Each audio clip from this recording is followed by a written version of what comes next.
Creando Puentes.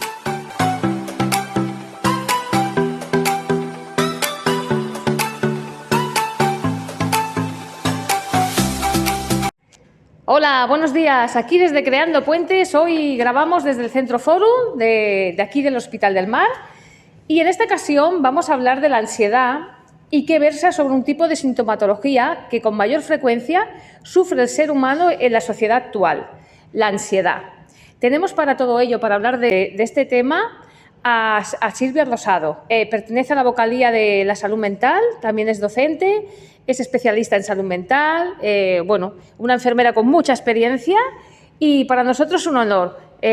Hola Silvia. Hola, buenos días. Y con todos nosotros, como siempre, nuestros colaboradores. Hola. Bueno, sin más, paso la palabra a María José. Buenos días, Silvia. ¿Cuándo crees que una persona se da cuenta de que sufre ansiedad? Primero de todo, tengo que decir que ansiedad tenemos todos. No habéis dicho que trabajo en la unidad de ansiedad aquí del Fórum y tengo que decir que yo también tengo y ahora mismo estoy nerviosa. Entonces, partimos de la base de que todos tenemos ansiedad y que de un puntito de ansiedad es estimulante. Por ejemplo, os pongo un ejemplo que si yo tengo un examen, el estar un poquito nerviosa hace que yo estudie, con lo que eso es una ansiedad positiva. Ahora, a veces ya no es tan estimulante, sino que cuando es muy intenso pues nos puede bloquear. ¿Cuáles son los principales síntomas? Vale, muchas veces cuando pensamos en ansiedad tenemos en mente pues, que estamos muy preocupados o que la cabeza no para, pero la ansiedad, además de muy mental, es muy física. Y muchas veces, por ejemplo, yo ahora tengo como el estómago un poco revuelto, muchas veces la ansiedad es física y no nos damos cuenta y el cuerpo nos está avisando de que algo no funciona. El trastorno de ansiedad tiene diferentes etapas.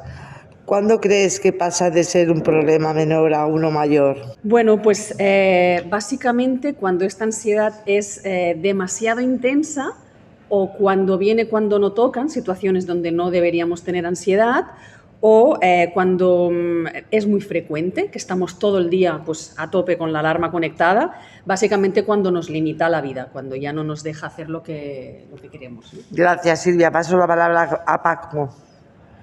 Gracias, María José. Hola, Silvia. Encantado de conocerte. ¿Qué síntomas se pueden observar en un ataque de ansiedad? Vale, un ataque de ansiedad diríamos que sería como un pico fuerte de ansiedad.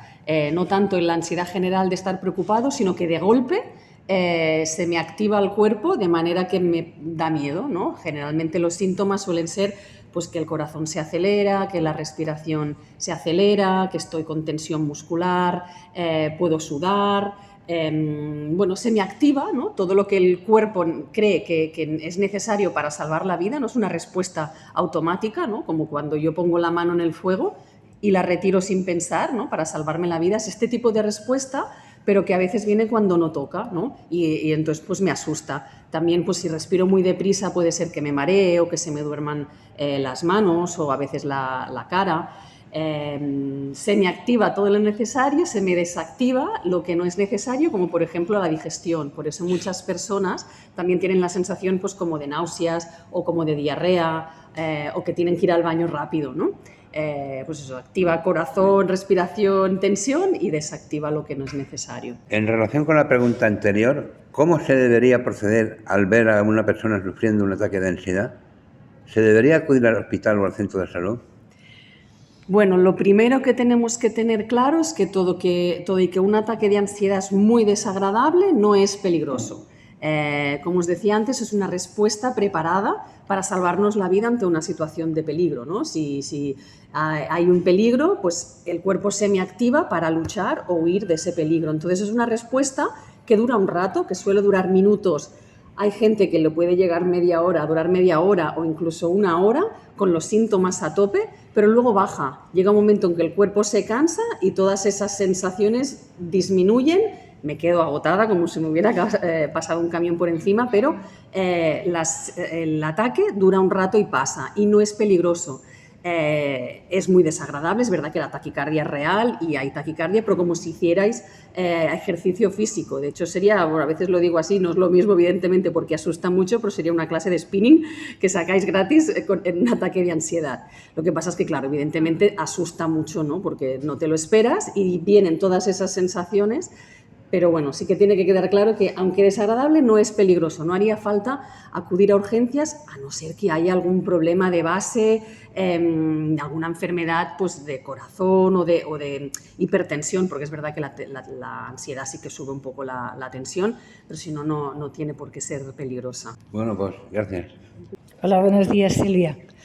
¿Crees que el control que una persona tiene sobre la ansiedad define su personalidad?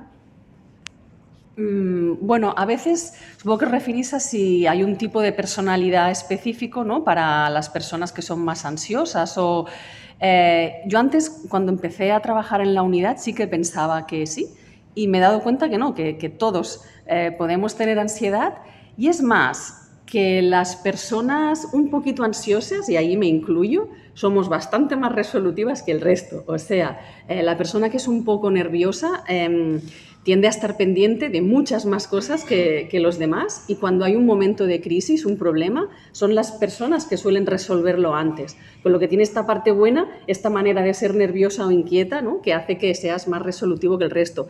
Ojo, que a veces pues, también es muy cansado y puede petar por algún sitio, ¿no? Y es cuando ya nos limita. Pero diría que la persona con ansiedad no tiene por qué ser una persona más dependiente, no siempre es así. Y es más, la persona que tiene ansiedad o miedos, el hecho de afrontarlos la hace mucho más valiente, ¿no? Gracias. ¿Cómo crees que afecta en la manifestación de síntomas de ansiedad el simple hecho de ser de un sexo o de otro? Se diagnostica más en mujeres que en hombres, diría que el doble de mujeres que en hombres, pero no sabría decir si es porque es verdad que acudimos más a los servicios de salud mental, por lo que sea, o por muchas otras cosas relacionadas con el género femenino, sobrecarga generalmente pues, con el trabajo, con la casa, con la familia, ¿no? Se nos juntan, esto ya es mi opinión, no está demostrado, pero sí que es verdad que se diagnostica el doble en mujeres que en hombres. ¿Qué otros factores crees que influyen en la ansiedad? Pues no se sabe muy bien la causa de los trastornos de ansiedad, pero que sí que se sabe seguro un cúmulo de factores que intervienen en la ansiedad. Hay, lo primero de todo es una parte genética, que sí que se ha visto que existe. Esto no quiere decir que todo el mundo que tenga ansiedad tenga descendencia con ansiedad, ni todo el mundo que tiene ansiedad tiene parientes con ansiedad, pero sí que hay muchas personas con trastorno de ansiedad que tienen estos trastornos familiares con trastornos genéticos. Aparte de la genética, también tenemos pues, a veces una manera de ser, ¿no? Más sufridora, ¿no? Más patidora que diríamos, y cosas que te hayan pasado en la vida o que estés en un momento de estrés o que estés viviendo pues eso, pues, momentos en la vida muy estresantes o que te hayan pasado cosas que hagan que desencadene esta ansiedad. Un cúmulo de factores, no uno solo. Muchas gracias. Paso la palabra a Lourdes. Gracias. ¿Crees que los fármacos devienen el tratamiento más adecuado para este trastorno o funciona mejor la terapia? Bueno, diríamos que los fármacos son el último recurso. Sí que es verdad que funcionan, pero antes hay que probar muchas cosas. Pensar que en España es de los países que más ansiolíticos se recetan y antes del ansiolítico hay muchas terapias que pueden funcionar. ¿No? Si una vez intentas sin fármaco no se puede, pues sí que a veces ayuda, evidentemente, pero como último recurso. ¿Podrías mencionar algunos factores que crees que son claves a la hora de tratar a un paciente con ansiedad? Pues primero de todo tendríamos que ver un poquito qué tipo de ansiedad sufre la persona. Nosotros en la unidad lo tratamos según diferenciaríamos como dos tipos de ansiedad. Por un lado, la que comentábamos al principio, ¿no? De estar muy preocupado, de estar dándole vueltas a la cabeza, de estar con mucha ansiedad general todo el día, estar nervioso todo el día. Y por otro lado, los picos fuertes de ansiedad, los ataques de ansiedad. Entonces, según sea uno u otro, lo trataremos diferente. Entonces, lo primero es saber qué tipo de ansiedad es.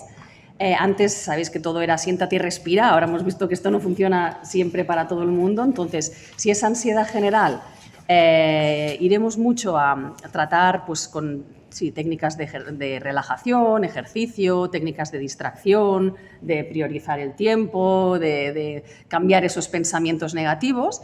Y si son más ataques de ansiedad, lo que hacemos generalmente es más el afrontar esos miedos, ¿no? Afrontar las sensaciones que asustan y afrontar las situaciones que asustan. Gracias. Paso la palabra a María José. Gracias, Lourdes. ¿Crees que el paciente puede llegar a evitar la ansiedad, dolor en el pecho o cualquier otro tipo de malestar después de avanzar positivamente con el tratamiento? Claro, la ansiedad nos acompaña toda la vida y yo diría que todos en algún momento de la vida vamos a tener ansiedad porque en la vida pasan cosas. Entonces, nuestra tarea no va a ser tanto eliminarla, porque un poquito ya hemos dicho que nos es útil, sino a sobrellevarla y a poder hacer vida totalmente normal con ella, pero de hecho, decíamos, la ansiedad es un síntoma que a veces nos avisa de que algo no está bien. Entonces es útil también que nos avise, ¿no? Como yo os decía, yo pues ahora parezco tranquila, pero vengo del baño. Entonces el baño me ha avisado que igual estoy un poco más nerviosa de lo que me creo, ¿no? Entonces me está avisando y para que yo ponga remedio, ¿no? Y pueda tratarlo. Pues un poquito es útil, no hay que eliminarla, hay que escucharla un poco y aprender a llevarla. Gracias. ¿Crees que realmente la ansiedad tiene cura o es un trastorno que está presente toda la vida? Sí, creo que esto más o menos lo he respondido antes de que, pues eso, que todos en algún momento vamos a tener ansiedad y forma parte de la vida, igual que el ánimo, no vamos a estar siempre felices, siempre pues pasan cosas y a veces estamos pues un poco más tristes o tenemos miedos, que también decíamos que es útil, pero sí que no debe limitarnos la vida. Entonces, aunque venga en algún momento, para adelante. Gracias. Paso la palabra a Consuelo. Hola Silvia. Como enfermera en salud mental, ¿crees que la ansiedad es un síntoma frecuente en personas con un trastorno mental? Es un síntoma muy frecuente en la población en general. 1 de cada 4 personas de la población en general tiene ansiedad. Esto se multiplica cuando además hay otro trastorno mental de base. Yo diría que la ansiedad está en todos los trastornos mentales, aparece en algún momento la ansiedad, siempre. Si ya en la población en general ya hemos dicho que aparece, pues hay muchísimo más, sí. Sabemos que eres etóloga canina. ¿Tienen los animales ansiedad? Por supuesto. Además, muy parecida a la que nosotros tenemos y se trata muy parecido también a como lo tratamos en personas. Los perros, que es lo que más conozco, tienen miedos, ansiedades por separación, muy parecido. Entonces, un poco la terapia que se les hace a los perros es el de afrontar esos miedos y el que poco a poco se vayan exponiendo, si es posible, y hacerles aprender a veces, ¿no?, a reaccionar diferente en ciertas situaciones. Claro, los perros tienen una parte que a veces es diferente, que nosotros tenemos una parte cognitiva, que pensamos mucho, y a veces demasiado, y eso también a veces nos dificulta el reaprender las cosas de otra manera, ¿no? Pero sí que los animales tienen ansiedad, claro. Tu trabajo, además de ser enfermera, sabemos también que lideras diferentes grupos, fibromialgia, ansiedad, etc. Seguro que tienes muchas anécdotas. ¿Hay alguna que nos quieras contar? Los grupos, personalmente, yo creo que son muy útiles para trabajar con la ansiedad, con el dolor también. Primero porque estás con personas que les pasa algo parecido y no te sientes tan raro, y después porque también salen cosas muy interesantes cuando estás en el grupo. El grupo de fibromialgia, es verdad que las personas que conviven con dolor crónico es difícil porque no siempre los fármacos alivian el dolor, entonces muchas veces dando técnicas para calmar la ansiedad mejora ese dolor, ¿no? Porque sabemos que la ansiedad es uno de los puntos que hacen que el dolor aumente, ¿no? Entonces, si trabajamos la ansiedad también mejoraremos lo otro. Como anécdotas, Mira, os diré que por ejemplo, a veces hago exposiciones con personas que tienen miedos. Por ejemplo, había una persona que tenía miedo a los ascensores. Entonces, parte de la terapia es, pues yo les acompaño, ¿no?, a subir primero un piso, después 2 pisos, con la mala suerte de que se nos quedó el ascensor parado y estuvimos como media hora en el Hospital del Mar encerradas en el ascensor. Claro, le dio tiempo a que le bajara la ansiedad y a que se relajara, y eso fue muy bueno, porque fue muy buena práctica, pero lo pasamos un poco mal, ella y yo también. Le paso la palabra a Paco. Gracias. En tu trabajo con terapias con animales y niños autistas, ¿podrías contarnos en qué consiste? Bueno, esto sí, lo que hacíamos era ir a escuelas de niños con alteraciones cognitivas, problemas de autismo y tal. Y, el perro servía un poco como nexo de unión. O sea, no es terapéutico en sí usar perros, pero sí que ayuda a veces a hacer como de nexo entre el terapeuta y el niño. Y nos dimos cuenta que con los niños autistas, cuando había un perro, como que se relajaban mucho, que el hecho de que hubiera un perro hacía que conectaran mucho más contigo como terapeuta. Y podías trabajar cosas que a veces sin el perro costaban mucho, como por ejemplo pues la parte de movilidad, la parte de lenguaje, de socialización, de comunicación. Con el perro era mucho más fácil que sin el perro. Vale, está clarísimo. Es curioso eso de los niños autistas, ¿eh? Sí. Si te dieran a elegir, ¿qué escogerías? ¿Enfermería o trabajar en terapias con animales? Imposible elegir, yo quiero las dos. Yo creo que se pueden las dos. De hecho, en eso estamos y la idea, bueno, tengo un proyecto que espero que empiece pronto, que es llevar la terapia de los animales aquí, ¿no? Pues aquí en el Fórum, en personas, ¿no? O sea, hacer mi trabajo de enfermera, pero además con perros, eso ya es, vamos, sería un sueño hecho realidad. Sí, es bonito eso, sí. Bueno, ahora le paso el micrófono a Dolores. Hola, buenos días, Silvia. Hemos visto que tú haces muchas, prácticas, tienes muchas funciones, ¿no?, en diferentes departamentos. ¿Puedes desconectar cuando llegas a casa? Pues lo intento. Es verdad que a veces te llevas cosas, pero yo todo lo que le explico a las personas que vienen a la consulta me lo intento aplicar, porque si no es muy estresante. Entonces, por ejemplo, yo cuando salgo de trabajar siempre intento pues, ir a hacer deporte o quedar con amigas, amigos para desconectar un poco o distraerme. Todo lo que yo digo que funciona, yo lo intento hacer y funciona. Y por último, ¿qué consejos le darías a una enfermera que empieza a trabajar en el área de salud mental? Nada, le diría que es un campo en el que va a aprender mucho, no solo del trabajo, sino de uno mismo. Que, claro, también es diferente si la persona viene porque le gusta o la persona viene un poco porque es donde le ha tocado. A veces, cuando la persona desconoce el servicio, pues es verdad que puede venir con miedos o no sé. Entonces él le diría que nada, que es como cualquier otro trabajo y que desde dentro intente luchar para ese estigma o desconocimiento que hay por las otras profesionales que nunca han trabajado en servicios de salud mental. Yo le diría que seguro que le encanta.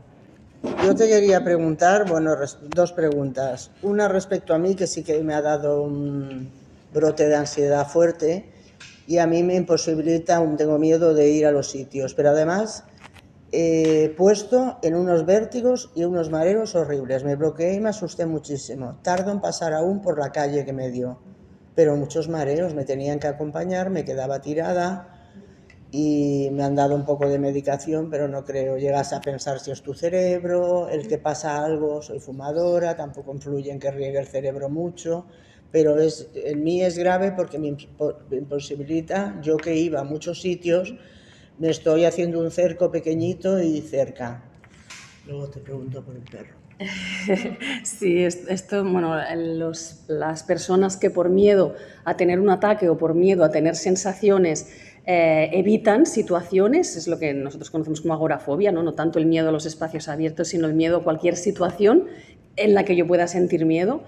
Entonces es verdad que es difícil, pero primero yo creo que es importante conocer muy bien el mecanismo de ansiedad, cómo funciona, entender bien estas sensaciones que todo y que asustan no son peligrosas y poco a poco, a partir de ahí, afrontarlas de otra manera y poco a poco ir afrontando esas situaciones gradualmente, nunca a lo bestia, que se puede hacer, pero se pasa mal. Entonces, poco a poco sí que es verdad que habrá que aumentar ese círculo, ¿no? Os decía, es igual, por ejemplo, acompañada al principio me cuesta menos, pues ya lo haré sola, pero de momento pues lo voy a aumentar acompañada, después pues quedaré con alguien allí, haré un trocito yo sola, ir poco a poco aumentando la distancia. Es trabajo, pero bueno, es un trabajo que se puede... Es muy difícil y ahí a mí me viene de miedos de la ansiedad, tengo miedo de todo, que si se me escapa el perro, que si se va a romper el grifo de la cocina, y es un machaque de preocupaciones que no me las sé quitar de encima ni avanzar. Bueno, la otra pregunta era con respecto a mi perrita, que entra en ansiedad sobre todo cuando los petardos. Se pone a morirse y se ve que no hay un remedio para combatirlo. Se pone en ansiedad, pierde los papeles, tiembla, que se va a morir y no sé qué hacerle. Sí, lo pasan muy mal los perros y es más, no sé qué edad tiene tu perro.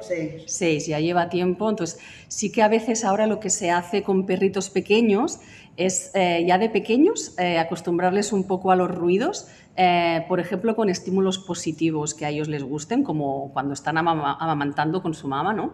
Están bebiendo leche y tal, ponerles ruidos de fondo para que no lo asocien como algo negativo. Es verdad que cuando llevan mucho tiempo y todo, y que la terapia es poco a poco, pues por ejemplo cuando esté comiendo, ponerle algún ruido y tal, si lo pasan muy mal, a veces es verdad que hay que recurrir al fármaco y todo, y eso de los petardos me han comentado que es de los más difíciles y más si llevan tiempo, ¿no? Porque se asustan un montón. En ella fue a partir de no sé qué tiempo, no tenía. Yo había pasado una verbena con una amiga en una terraza que me fui yo porque ya me estaban taladrando y ya los tiraban de los balcones.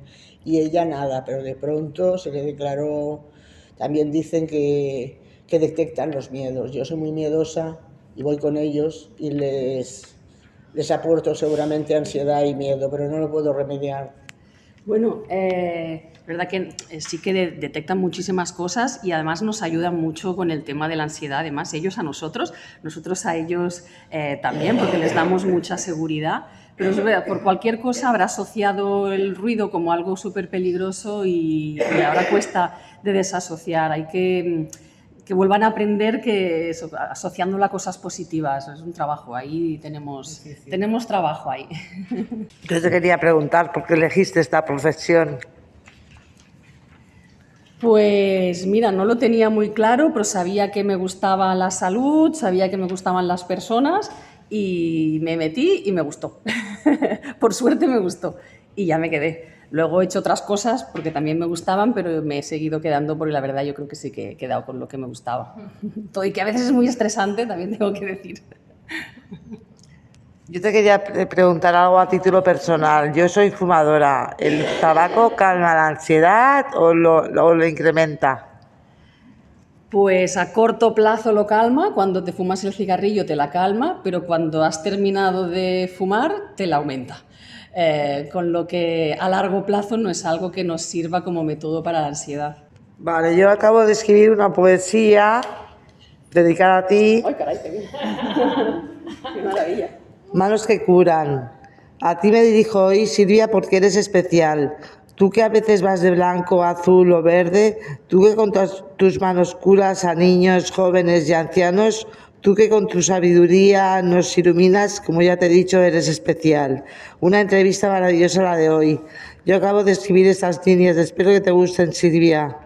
A ti me dirijo hoy porque yo también soy especial. Gracias, Silvia, por esa aportación a Creando Puentes. Gracias, gracias, gracias una vez más, Silvia. Muchas gracias a vosotros.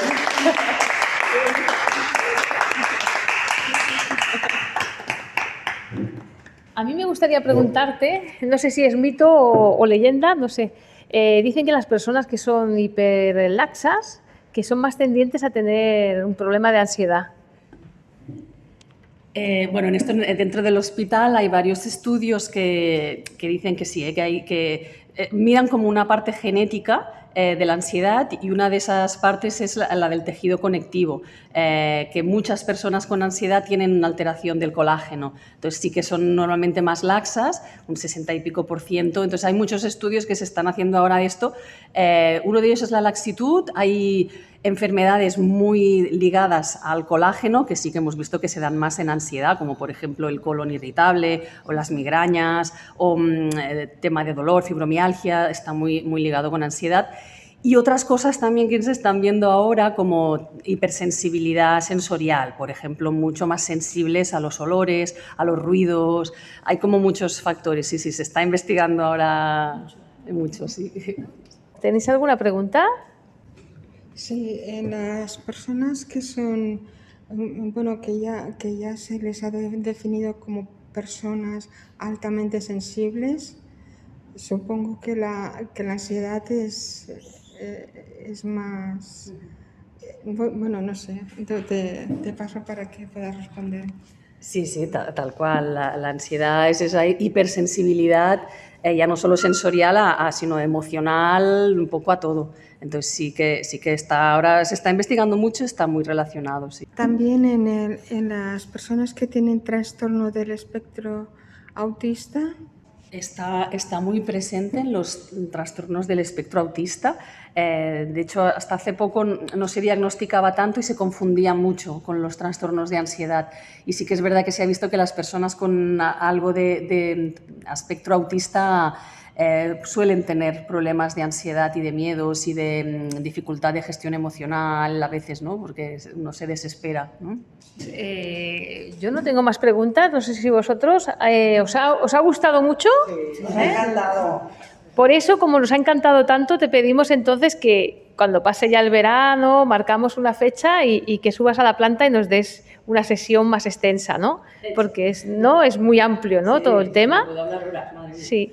Bueno, pues espero que se cumplan tus proyectos y darte las gracias, y que ha sido un placer, como siempre, tenerte con nosotros y escucharte. Gracias a vosotros.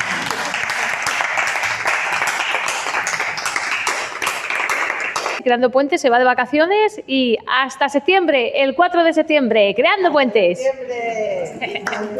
¡Nos vemos! ¡Hasta septiembre!